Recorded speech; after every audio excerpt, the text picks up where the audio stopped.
तर मित्रांनो, आज आपण बघणार आहे व्हेगोमध्ये आपण पूर्ण वायर लूम वगैरे सगळं नवीन टाकलेलं आहे, तरी पण गाडीमध्ये करंट नाही येते.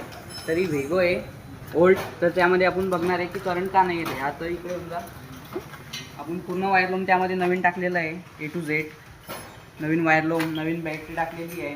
त्यामध्ये RR युनिट नवीन टाकलेलं आहे, आपण CDI नवीन टाकलेलं आहे, ST कॉईल नवीन टाकलेलं आहे. तर तरी पण गाडीमध्ये करंट नाही येते. तर सगळं कंप्लीट नवीन टाकल्यानंतर तरी पण गाडीमध्ये करंट नाही येते. तर आज आपण बघणार आहे की गाडीमध्ये प्रॉब्लेम काय.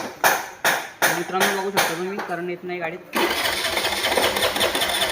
तर आपण यामध्ये वायर लूम वगैरे सगळं नवीन टाकलेलं आहे. तर आपण बघणार आहे यामध्ये करंट कसं टाकायचं. ठीक आहे. तर मित्रांनो, आपल्याला मॅग्नेट कव्हर खोलायचं आहे. ठीक आहे, मॅग्नेट कव्हर खोलू.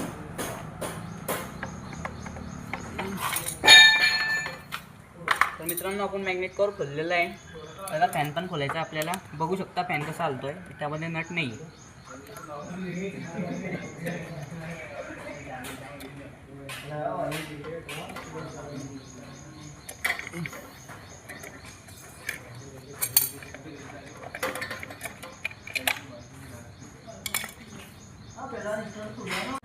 तर मित्रांनो, बघू शकता यामध्ये मॅग्नेटचं तुटलेलं आहे.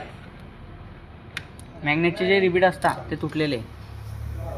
ते मॅग्नेट रिप्लेस करायचं आहे. तर तुम्हाला दाखवतो खोलून. ठीक आहे. तर मित्रांनो, तुम्ही बघू शकता आपण तिचं मॅग्नेट खोललेलं आहे. तर मॅग्नेटची पुली वगैरे मॅग्नेट तुटलेलं आहे. त्याचे जे रिबीट आहे ते तुटलेलं आहे.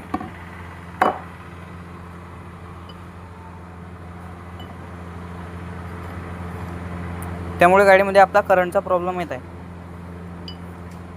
तर आता आपण रिबीट मारून बघूया. ठीक आहे.